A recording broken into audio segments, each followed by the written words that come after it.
La salle de réunion du cadre des concertations de la société civile du Haut-Katanga, située sur l'avenue Kassavoubou, a servi de cadre ce vendredi 16 décembre 2022 à une conférence débat organisée par le Front des jeunes pour l'émergence et le développement, une structure de la société civile, sous le thème problématique de la création du ministère des investissements en République démocratique du Congo. Y ont pris part plusieurs jeunes de différentes structures de la thématique jeunesse du cadre des concertations de la société civile du Haut-Katanga et ceux du conseil urbain de la jeunesse de Lubumbashi. Si jamais nous allons avancer, nous devons d'abord commencer par poser des actions, nous devons commencer par nous relever.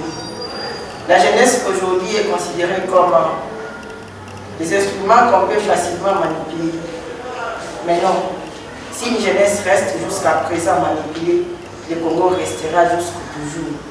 Après le mot des circonstances d'Emmanuel Ngolo Otto, président du FGED, plusieurs orateurs sont passés devant pour parler de l'importance de la création du ministère des investissements en RDC.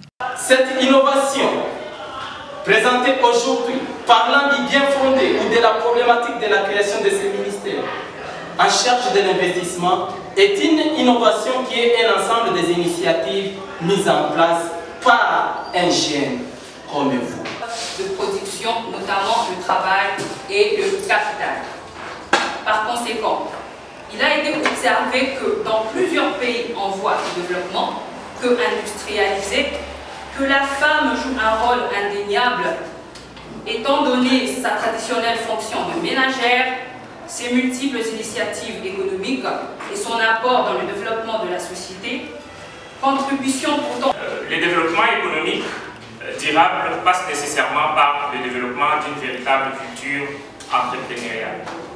Et l'entrepreneuriat reste un antidote à la pauvreté. Ce moment a été suivi d'une série de questions et réponses entre participants et orateurs. Un ministère coûte 91 200 000 $ le semestre par an. Si on doit le doubler, nous allons atteindre un montant de 192 400 000 $. Pourquoi nous avons eu la curiosité de supposer la création de ces ministères? Tout est parti d'un constat fait selon lequel les ministères qui parlent de la notion touchant l'aspect des investissements en République démocratique du Congo n'approfondissent pas certains aspects économiques.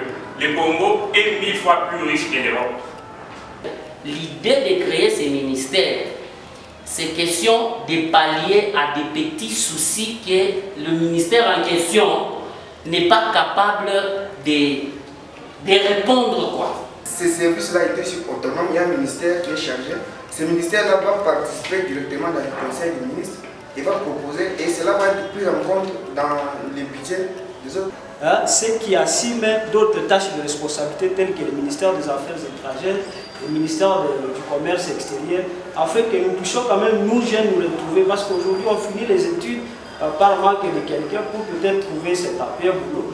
On est invité à assimiler dans le domaine peut-être de l'investissement, mais on est contraint. À l'issue, la jeunesse du Haut-Katanga, à l'unanimité, a plaidé auprès du gouvernement congolais pour qu'un ministère des investissements soit créé en République démocratique du Congo afin de faciliter aux jeunes d'avoir accès au crédit et créer leurs propres entreprises. Ainsi, ce ministère des investissements facilitera la création de la classe moyenne en RDC, ont-ils ajouté.